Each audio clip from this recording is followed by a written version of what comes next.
آپ نے فرمایا، اے معاشر المسلمین، اس شخص کے بارے میں میری مدد کون کرے گا جس کی اذیتیں اب میرے اہل کے معاملے تک پہنچ گئی ہیں؟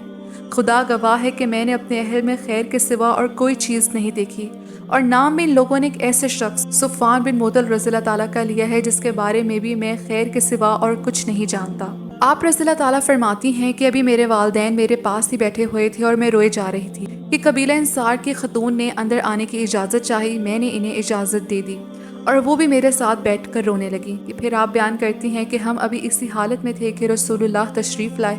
آپ نے سلام کیا اور بیٹھ گئے۔ حضور صلی اللہ علیہ وآلہ وسلم نے کلمہ شہادت پڑھا اور پھر فرمایا، اے عائشہ، مجھے تمہارے بارے میں اس طرح کی اطلاعات ملی ہیں، اگر تم واقع اس معاملے سے بری ہو تو اللہ تعالیٰ تمہیں اس الزام سے نجات ضرور دلوائے گا، لیکن اگر تم نے کسی گناہ کا قصد کیا تھا تو اللہ کی مغفرت چاہو اور اس کے حضور میں توبہ کرو، کیونکہ بندہ جب اپنے گناہوں کا اعتراف کر لیتا ہے اور پھر اللہ کی بارگاہ میں توبہ کرتا ہے تو اللہ تعالیٰ اس کی توبہ کو قبول کر لیتا ہے۔ ام المومنین نے بیان کیا، جب آپ صلی اللہ علیہ وآلہ وسلم اپنا کلام پورا کر چکے تو میرے آنسو اس طرح خشک ہو گئے کہ ایک قطرہ بھی محسوس نہیں ہوتا تھا۔ پھر میں نے عرض کی، جبکہ میں ایک بہت کم عمر لڑکی تھی اور قرآن مجید بھی میں نے زیادہ نہیں پڑھا تھا،